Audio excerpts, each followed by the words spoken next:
বিসমিল্লাহ। তো হযরতে সিদিক ও কুনু মা সাদিকিন, সেই সিদিক সেটার অর্থ বুঝাইবে।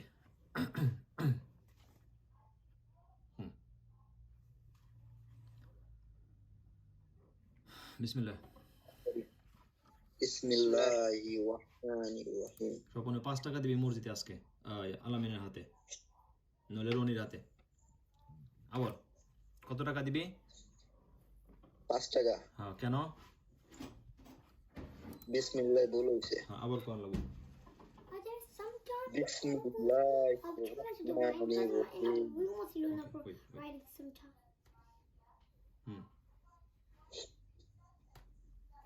ঠিক হইছে ভাই? আরেকবার আমি শুনি না, আব্দুল ইবনে জাব করে রাইট। বিসমিল্লাহির রহমানির রহিম। না, বিসমিল্লাহির রহমানির রহিম। বিসমিল্লাহির রহমানির রহিম। হ্যাঁ, ঠিক আছে। রনির হাতে 5 টাকা দিস, আমি জিজ্ঞাসা করবো পরে মসজিদের জন্য। ওকে।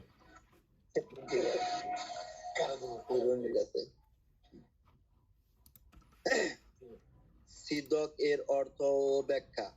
এখন এই আয়াত সম্বন্ধে সংক্ষেপে 2-1টি কথা বলিয়া আমি বক্তব্য শেষ করিতে চাই।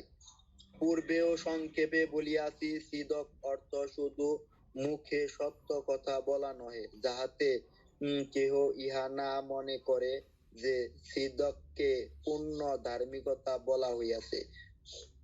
উহা তো আমরা লাভ করিয়াছি, কেননা আমরা সত্য কথা বলি। আসলে সিদক অর্থ পূর্ণতা। এই কারণে কামেল ওলিকে সিদ্দিক বলা হয়ে থাকে, কারণ তিনি যাবতীয় অবস্থা, কথা ও কর্মে পূর্ণতা প্রাপ্ত হইয়া গিয়াছে। শরীয়তের পরিভাষায় সিদক কথা, কর্ম, অবস্থা এই 3টি বিষয়ের মধ্যে পরিব্যাপ্ত। শরীয়তের পরিভাষায় সিদিক অর্থাৎ কর্ম, অবস্থা, সিদিক মানে কথা, কর্ম, অবস্থা, এই 3টি, কথা, কাজ আর অবস্থা, একটা হালত, এই 3টি বিষয়ের মধ্যে পরিব্যাপ্ত। আচ্ছা, কথার সিদিক, 3টা। এখন সিদিক রে সত্যটারে 3 ভাগে হযরতে ভাগ করছে। তো কথার সিদিক,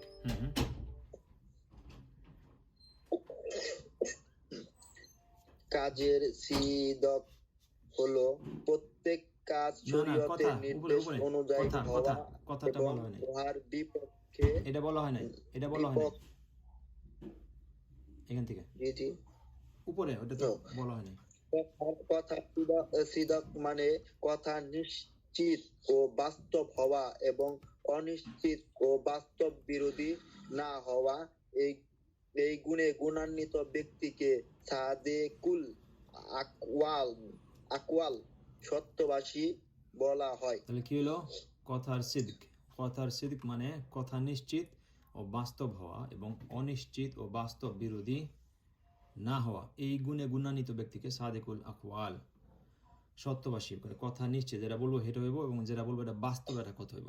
এবং অনিশ্চিত মানে শিওর না, এই টাইপের কথা বলবো না, এবং বাস্তব বিরোধী না হবে। তো এই টাইপের মানুষ মানে সত্য কথা বলা, বানায় আন্দাজে কইব না যে ও ওই দেখ, মানে মিথ্যা কথা বলবো না, বানাইও বলবো না, না জেনে আন্দাজ করেও বলবো না যে ও আচ্ছা এটার মাসলা কি দিয়েছে, আন্দাজ করে একটা বলি, তাই না? মাসলা কি মানে ইসলাম ধর্মের মাস আলা ফাতোয়া, এগুলা কোনো আন্দাজ নাই। বেহেশতে সে কোনোদিন পড়ে নাই, আরবি ভাষায় সে আলেম না, কিন্তু জিজ্ঞাসা করলে একটা করে দিব। তো এই টাইপের আন্দাজের কোনো কিছু না। আচ্ছা, কাজের সিদিক। তাহলে প্রথমে গেল কথার সিদিক, তারপর হলো কাজের সিদিক। কাজের সিদক হইল প্রত্যেক কাজ শরীয়তের নির্দেশ অনুযায়ী হওয়া এবং উহার বিপক্ষে না হওয়া। সুতরাং যাহার কাজ সর্বদা শরীয়ত সম্মত হয় তাকে সাদেকুল আল, সত্যকর্মী বলা হয়। তাহলে এই দুইটার মধ্যে কঠিন কোনটা? উপরেরটার মধ্যে আর নিচেরটার মধ্যে? সহজ কোনটা আর কঠিন কোনটা এই দুইটার মধ্যে? শরীয়তের নির্দেশ অনুযায়ী হওয়া, বিপক্ষে কথা নিশ্চিত বাস্তব অনুযায়ী। উপরেরটা উপরেরটা কি ফুল কমপ্লিট ভাবে বলতে হইব। আমি কি কইছি উপরের ডান না নিচের ডা? আমি কি এই প্রশ্ন করছি? খেয়াল করেন আরেকটা জিনিস শিখেন। আমি কি বলছি যে উপরের ডান না নিচের ডা? এটা কি আমি কইছি? প্রশ্ন করছি? না আমি কি প্রশ্ন করছি?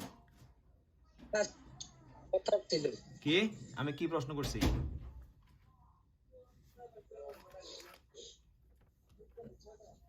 আমি প্রশ্ন কি সহজ কোনটা?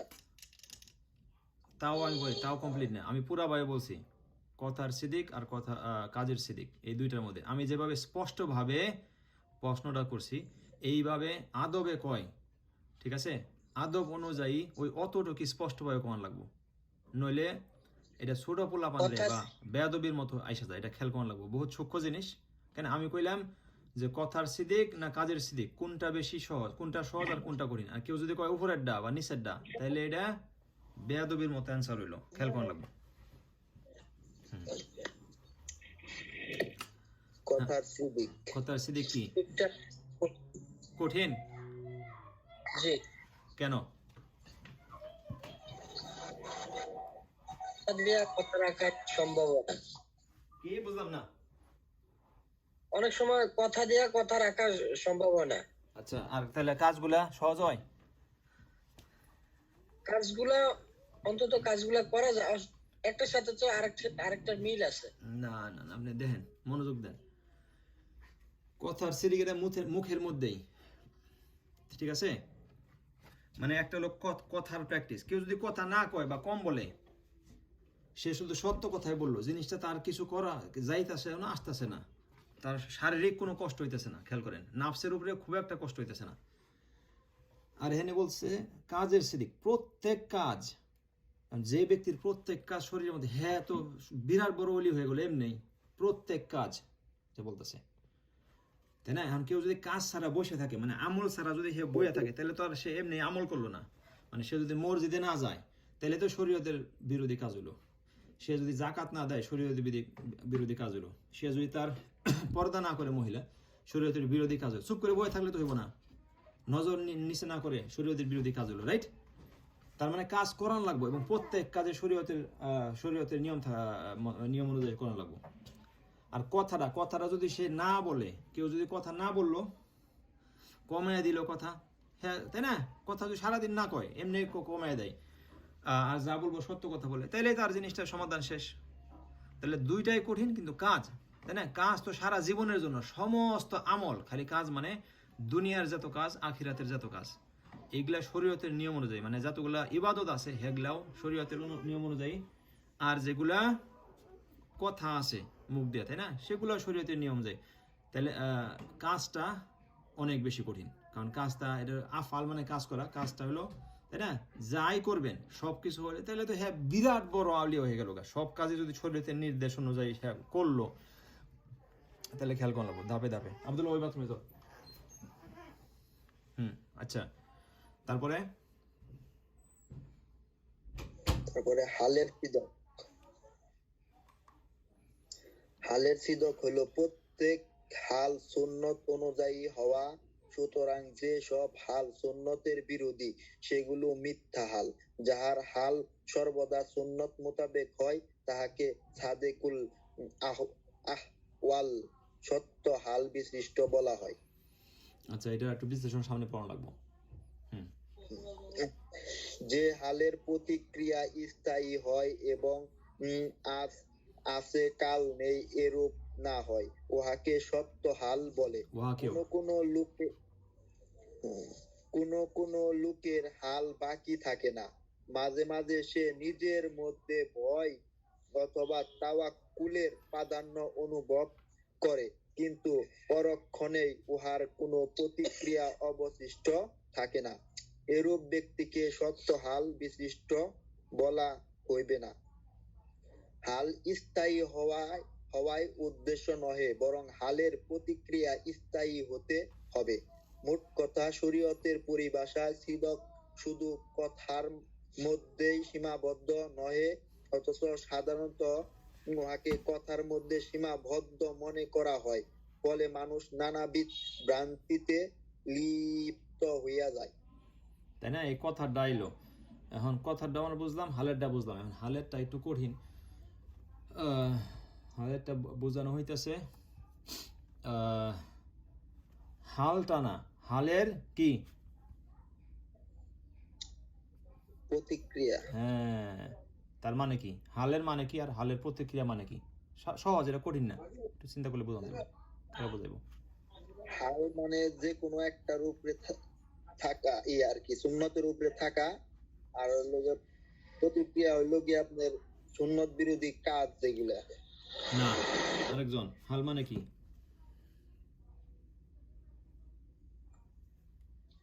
হাল মানে বর্তমান কে কোন অবস্থানে আছে, এই যে কে কোন গুড অবস্থায় অবস্থায় আছে।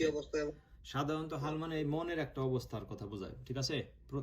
হাল মানে মানে যেমন কিছু কিছু হালের নাম কই আমরা, যেমন আরবিতে বলে আসসালামু আলাইকুম কাইফা হালুকা, তোমার অবস্থা কেমন বা তুমি কেমন আছো, হাল।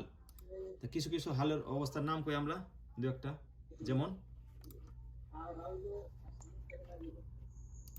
কি কি অবস্থা আছে, দু একটা অবস্থার নাম বলি, দু একটা হালের নাম বলি।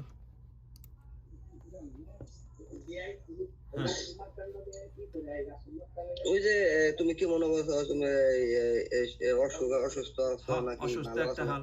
আর আর কি কি অনেক অবস্থায় মানুষ থাকে, দু একটা অবস্থায় পোলাপানে জিজ্ঞাসা করলে বড় মানুষের কেমন অবস্থায় মানুষ থাকে, দু একটা অবস্থার নাম কই, কেমন আছো। অনেক অনেক অসুস্থ থাকে, অনেকে আপনার অনেকে দেখা গেল যে আপনি যে অনেকে যে টাকা পয়সার সমস্যায় থাকে।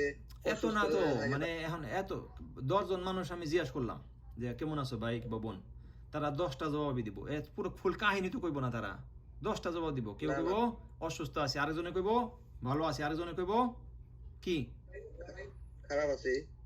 খারাপ আছি তো কেউ কয় না, না কেউ কেমন কয়, এটা কেউ কয়? হ্যাঁ না, ওই সমস্যা মানে অসুস্থটা থাকে এটাই বলে, আর হইলো গিয়া ভালো আছি এটাই বলে আর কি। আর কেউ কয় না যে ও টেনশনে আছি, তাহলে তো মানে বাংলা ভাষা তো আমি শিখাইতে পারবো না, না তো কানের চিকিৎসা লাগবো। কেউ কয় না যে ও হরে আমি একটু টেনশনে আছি বা একটু সমস্যা আছে, এগুলা কয় না? নাকি খালি দুল্লা গ্রামের মানুষ ভালো আছি আর অসুস্থ এই দুইটা কয়? রাইট, তাই না? এটা বিভিন্ন, আমরা ব্যথায় আছি, কষ্টে আছি, দুঃখে আছি, ব্যস্ত আছি, ব্যস্ত, তাই না? মানে বিভিন্ন টাইপের হালত। তো এখানে তো হালের কথা, এই ভিতরের আভ্যন্তরীণ হালের কথাই বোঝানো হইতেছে। বাহ্যিকটাও ঠিক আছে যে কেউ আর আমাগো যখন ইসলামের হালের কথা যখন আসে যে আচ্ছা আমার এখন মনে হয় কি কি, যে মাঝে মাঝে মনে হয় বহুত আমল করি, আর মাঝে মাঝে মনে হয় কি বিপরীত, আমল ছেড়ে দেই। হ্যাঁ, মাঝে মাঝে ছেড়ে দেয় না, মাঝে মাঝে মনে হয় আমল করি, আর মাঝে মাঝে মনে হয় আমল করি না, মাঝে মাঝে মনে হয় অনেক সেজদা করি, মাঝে মাঝে সেজদা করি না, মাঝে মাঝে মনে হয় মসজিদে যাই, মাঝে মাঝে মনে হয় মসজিদে যাই না। তো ওই হাল হাল তো আর কেউ মানুষে দেয় না, হাল কোন থেকে আসে, কিভাবে হয়, কার কাছ থেকে আসে?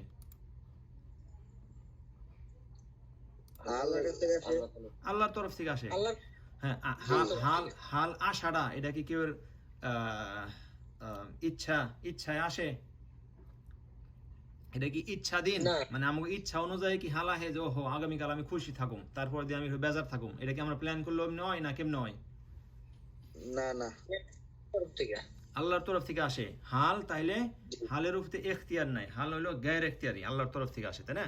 বিভিন্ন ভালো অবস্থায়ও থাকে, অসুস্থ থাকলেও মাঝে মাঝে অনেক মানুষ খুশি থাকে, আবার অসুস্থ ছাড়া অনেক মানুষ টেনশনে থাকে। বাস্তব, অসুস্থ থাকলেও অনেক মানুষ তারা খুশি আছে, এটা কাজ দেয়, এটা করে এটা করে, তারা এই জিকির আজগারে কোরআন শরীফে আছে। বাহ্যিক কষ্ট আছে, ভিতরে তারা ঠিক আছে, আল্লাহর সাথে রাজি আছে। আবার অনেক মানুষ ভীষণ সুস্থ, অনেক টাকা পয়সা, বড় লোক, অনেক কিছু থাকা সত্ত্বেও হুদি তারা দেখা যায় কষ্টে, জিদে, বিভিন্ন জিনিসের মধ্যে, তাই না? তো হালের জন্য আমাগো এখানে বলা হইতেছে না, হালের কিসের উপরে আমাদের যাচাই করা হইব, হালের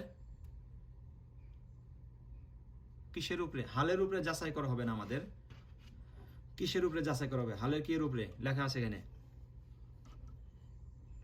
প্রতিক্রিয়ার উপরে। মানে কি? মানে কর্মফল, যেহেতু আরেকটা জায়গা আছে তো যে তোমাদের ভালো মন্দ সবকিছু তোমাদের নিজ হাতের না না কামাই। না না, প্রতিক্রিয়া মানে কি এটা কোন কাহিনীতে যায় না আপাতত। মানে প্রতিক্রিয়া মানে আমি যে অবস্থায় থাকি আল্লাহর শুকরিয়া আদায় করা। কেউ যদি শুকরিয়া আদায় না করে তাহলে এটা প্রতিক্রিয়া হইব না? করব। হ্যাঁ, এটাও প্রতিক্রিয়া। প্রতিক্রিয়া মানে মানে গরম পানিতে হাত দিলে আমরা কি করব? গরম আগুনের চুলার ভিতরে যদি হাত চলে যায় তখন এটার প্রতিক্রিয়া কি? কেউ হাত রাখা হারে, কেউ হাত বেরো করা হারে, তাই না? ক্লিয়ার? জি মানে কেউ যদি, তাই না, এখন সবাই হাত বাইর করবো, মানে- তো প্রতিক্রিয়া। এখন কেউ যদি একটা সাপ দেখে রাস্তায়, যদি কেউ সাপ দেখে, হ্যাঁ দাঁড়ায়ও থাকা পারে লাঠি নিয়ে, যে আইলে বাড়ি দিব, আর নইলে কেউ দৌড় দিয়ে যাইতে পারে। প্রতিক্রিয়া, সেটা হলো প্রতিক্রিয়া। তো হালের প্রতিক্রিয়ার উপরে আমরা যাচাই করে যে হাল তো আইফই, বিভিন্ন টাইপের হাল আইফো, বাতেনি জাহেরি, তাই না, বাইরের এবং ভিতরের বিভিন্ন টাইপের হাল আসবো, অবস্থা আসবো। ওইটার উপরের প্রতিক্রিয়া জানি স্থায়ী হয়। মানে কেউ মরে গেল, ওহো তাহলে তো এখন আর নামাজ পড়া হবে না, পর্দা করার শেষ। আচ্ছা, আমার মতো কিছু হইলো না, বাস এখন আমি এইটা খামো না, তাই না? বা আমি এই জিনিসটা কইলাম, হইলো না কেন, এই জন্য আমি কেউ সাথে মানুষের কথা বাদ দিয়ে দিলাম, অথবা মসজিদ যাওয়া বাদ দিয়ে দিলাম, অথবা আল্লাহরে কইলাম, ওহো আল্লাহ কেন করলেন, এটা প্রশ্ন করলাম, তাই না? এই টাইপের প্রতিক্রিয়া না, এটা একবার আসে একবার থাকে না, একবার যায়, স্থায়ী। মানে যাই হয়ে যায়, ঝড় তুফান মানে লাখপতি হইতে পারে, আর দিন আনে দিন খায় তাও হইতে পারে। কেউ সবাই বাইসা আছে ঠিক আছে, আর ফ্যামিলি সহ সব অসুস্থতা, তাই না? কষ্ট পাইতে পারবো, এটা সব সমস্যা না। মানসিকভাবেও সেও হয়তো অনেক দুর্বল হয়ে যেতে পারবো, কিন্তু তার নামাজের সময় হে কষ্ট করে কানতে কানতে নামাজে যাওয়ান লাগবো, জাকাতের সময় যাওয়ান, হারাম থেকে বাঁচার সময়, তাই না? মনে যেটাই হোক না কেন, হাল যেটাই হোক না কেন, প্রতিক্রিয়া জানি সেম থাকে, কাছাকাছি আর কি, তাই না? এখন কেউ মইরা গেলে তখন তো হ্যাঁ চোখের পানি হইবই, তার হয়তো ফিজিক্যালি শারীরিকভাবে হয়তো এত শক্তি থাকবো না, কিন্তু সে হারাম আর করবো না। তার ছেলে মেয়ে বউ মা বাবা মইরা গেলে সেই দিনও তার নামাজ কাজা হইব না। বুঝা গেছে? তো এইটার নাম হলো প্রতিক্রিয়া। হ্যাঁ দুর্বল হইতে পারে, হ্যাঁ, অথবা অনেক কষ্টের সময় হয়তো বড় জোর কি বলছি যে নফল হয়তো সেদিন তার নাও হইতে পারে, হয়তো সুন্নতে গ্যার মুআক্কাদাও হয়তো মিস যাইতে পারে কোনো কারণে, কিন্তু তার ওয়াজিব মিস যাইব, ফরজ মিস যাইব না, সেটা হইব না। ওগুলার সাথে সমঝোতা নাই কোনো হালের সাথেই। কোনো হালের কারণে কোনো হালের কারণে জানি আমাকে ফরজ ওয়াজিব সুন্নতে মুআক্কাদা এগুলা জানি নষ্ট না হয়, ওগুলা জানি স্থায়ী থাকে। বুঝা গেছে? তো সিদিক মানে শুধু কথা না, কথাটা সহজ, কথার চেয়েও কঠিন হইলো কাজ, আর কাজের চেয়েও কঠিন হইলো এই হাল। সাদিকুল আহওয়াল, সাদিকুল হাল, হালের মধ্যেও তার সত্য থাকবো, যাই হয়ে যাক, এটা ভীষণ কঠিন। মানে এটা মুখ দিয়ে আমরা বলতেছি, বহুতই কঠিন, মুখ দিয়ে কথা। হ্যাঁ দিতেছি, যাও তুমি আমার বলো, দরজা বন্ধ করে যাও। সাদিকুল কাজের সিদিক, কথার সিদিক, সাদিকুল আকওয়াল, কল মানে কথা বলা, সাদিকুল আকওয়াল মানে কথা, যে তাই না, যে কথার মধ্যে সত্যতা থাকে তার সবসময়, যে অবস্থায় থাকুক না কেন। সাদিকুল আফআল, কাজের মধ্যে তার সত্য থাকে, মিথ্যা কথা কয় না, বা হারাম কাজের মধ্যে যায় না, শরীয়ত সম্বন্ধ কাজ করে। আর তার মধ্যে সবচেয়ে কঠিনটা হইতেছে যে কাদের উপরে হাজার ধরনের বোঝা, আল্লাহুম্মা ইন্নী আউযুবিকা মিনাল হাম্মি ওয়াল হাজান, টেনশন আর চিন্তা, ওয়া আউযুবিকা মিনাল আজিজি ওয়াল কাসাল, দুর্বলতা এবং অলসতা, তাই না, অপারকতা, অযোগ্যতা এবং অলসতা, ওয়া আউযুবিকা মিনাল জুবনি ওয়াল বুখল, এবং জুবন মানে ভুলে গেছি, বুখল মানে তার মনে চায় না যে এখন এই অবস্থায় কেউ সাহায্য করবো, টাকা পয়সা দিয়া, কোনো তো ধরনের সাহায্য, আল্লাহ তাআলার কাছে পানা চাইতেছি ওটার জন্য, এরকম হাল আসে।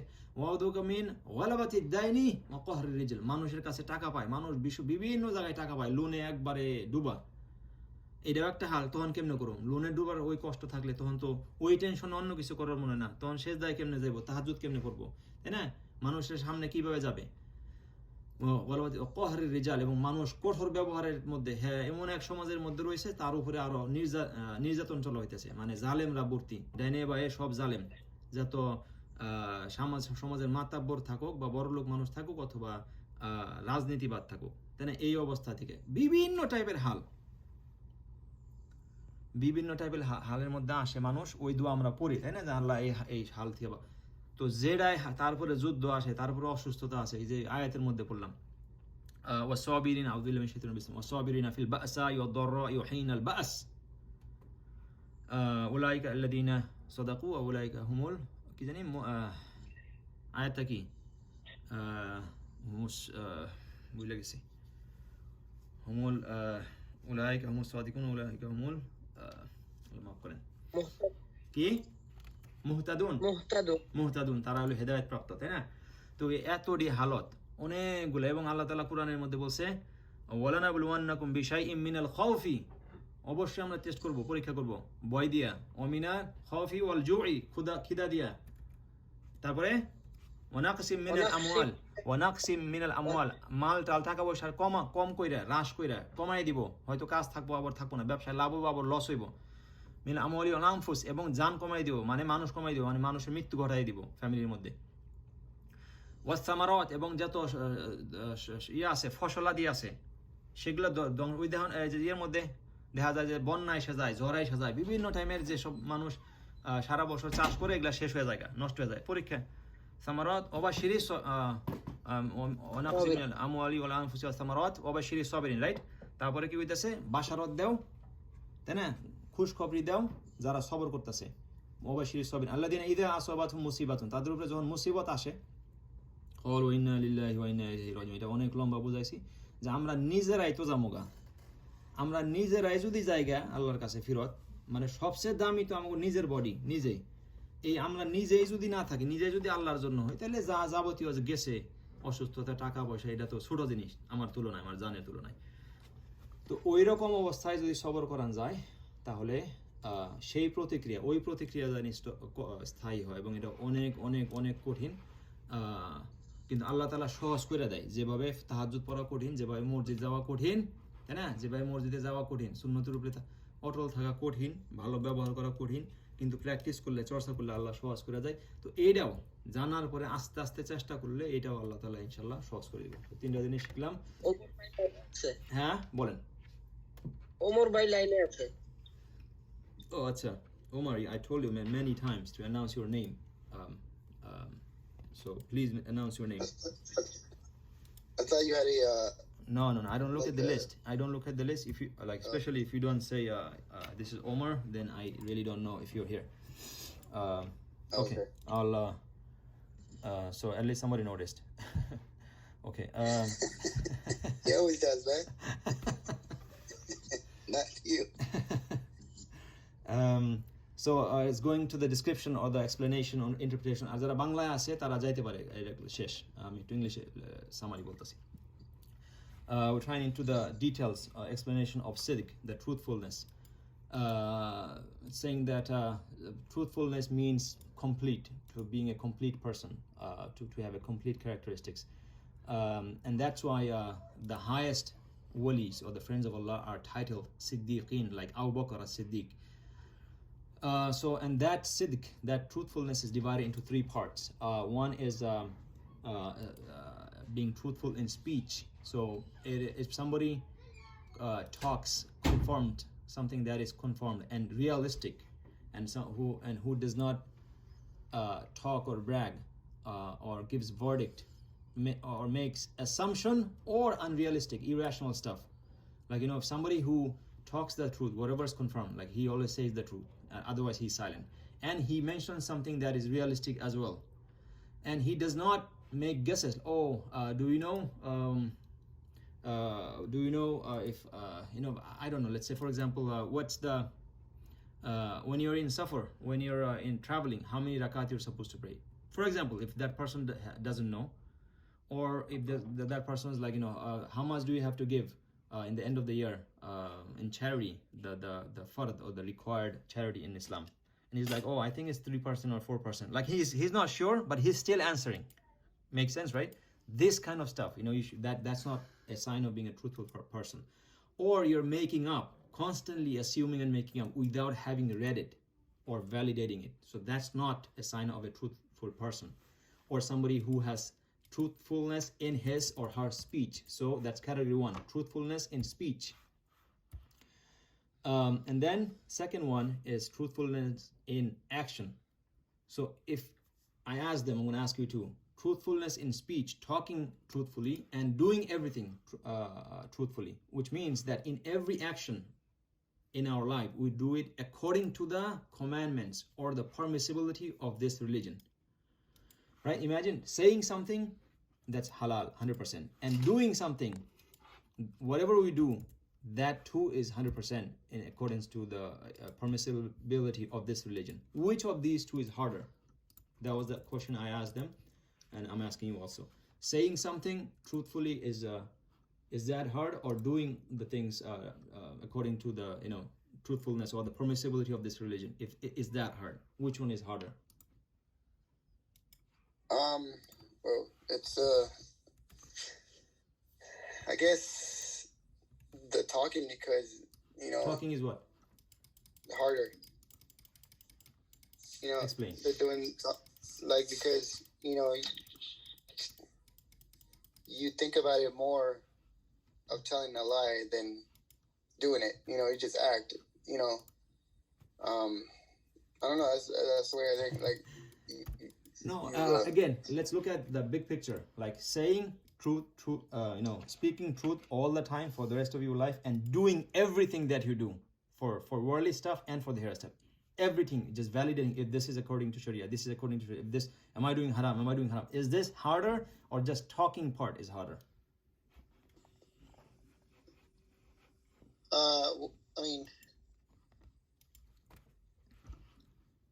I think, I don't know, it depends on the person, I think, no?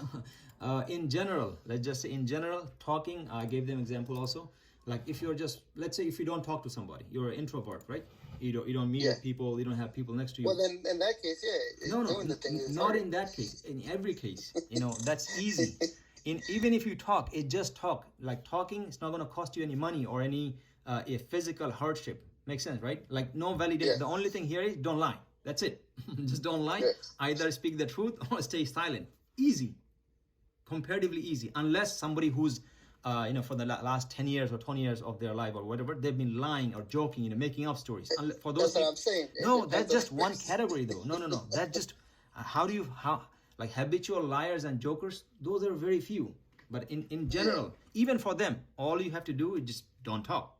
And if you're alone and making up lying, that doesn't even count, because you're not lying to nobody, right? However, the work is definitely much, because anything you do, you're buying something, you're going to masjid, it's Islamic stuff, you're going in a gathering, even if it's Islamic gathering, am I doing something haram, or so that's by default harder, especially when you compound that everything in your life, the worldly stuff, the work, and then the worship. There are so many mistakes we do. The clothes before the time. It's just the whole religion is basically here. The work, right? Actions. And then the third one, is in being truthful in your. So there's a word here. The being truthful in the conditions. So it's not the conditions that you need to be worry about. It's the reaction to these conditions. For example, what are some conditions? When you say in Arabic we say kaifa haluka, it says hal, meaning how are you? Even in English, how are you? And if you ask 10 people how are you, 10 people are going to have 10 different answers. For example, what are some of the examples? Like if I ask you how are you, and I ask 9 other people, give me some things, they will answer. It's short, one sentence. How are you? I say alhamdulillah brother, I'm fine. And then what would you say? Something different. Take an answer, guess an answer.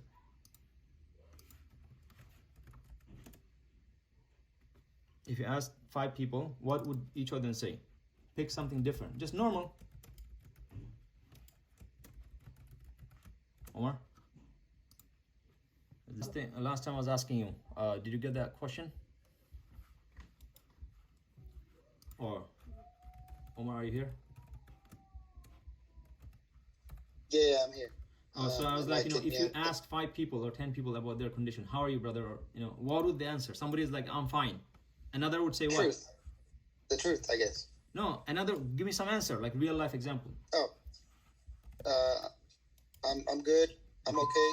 Okay. These are the I positive could be ones. better.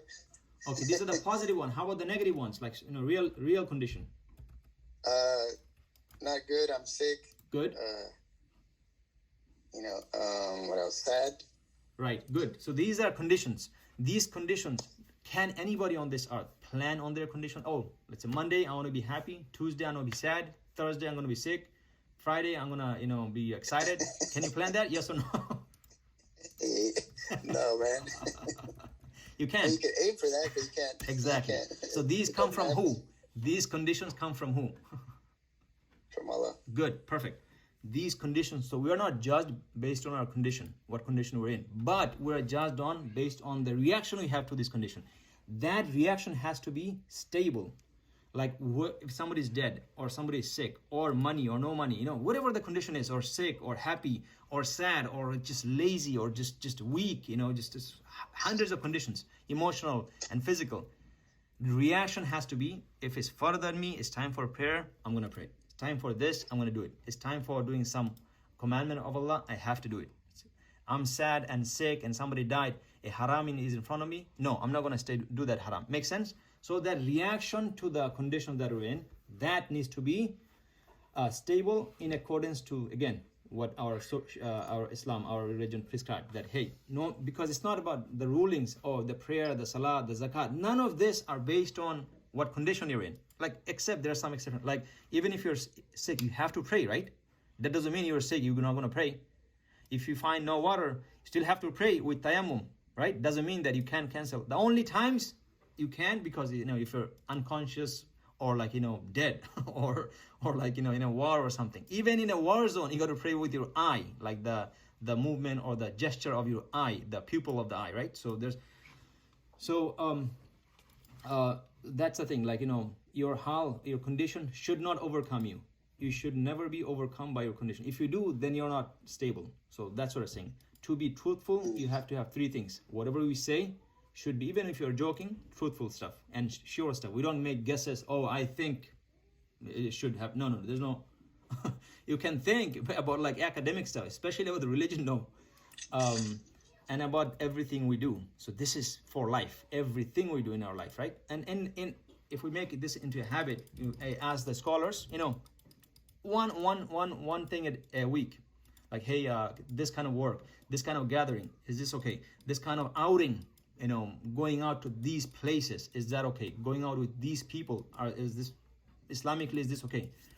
Unless masjid, you don't have to ask for that, those kind of stuff. And then I'm investing in this kind of stuff. Is this okay? Is this kind of business model okay? I have this loan and this partnership with somebody and we write it down. Is this okay? You know what I'm saying? There's so many stuff. This kind of clones, this kind of area that I live in, whatever, slowly. And then the third one that comes from Allah, these tests from Allah, there are various verses in the Quran I mentioned earlier. وَلَنَبْلُوَنَّكُمْ بِشَيْءٍ مِنَ الْخَوْفِ وَالْجُوعِ وَنَقْصٍ مِنَ الْأَمْوَالِ وَالْأَنفُسِ وَالثَّمَرَاتِ وَبَشِّرِ الصَّابِرِينَ. That we will surely test you with fear, with hunger,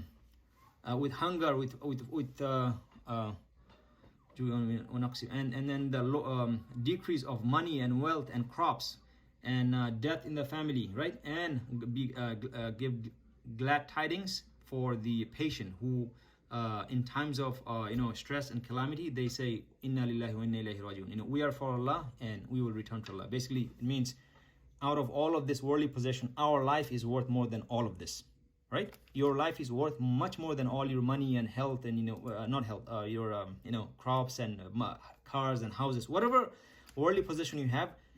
If you are given a choice that in time of death, that hey, whatever you have, just give it to me, and you can live for another year or another day, you will say yes. Everybody will do that. So inna lillahi, we say that since we ourselves are going to return to Allah, anything that has been taken away from us before our own self, that is also, those are less stuff. We say inna lillahi because it's fine. Makes sense, right? We ourselves are going to go back. We're going to die and return to Allah. Whatever we have, these are already little stuff. So that's a way to kind of like calm ourselves down.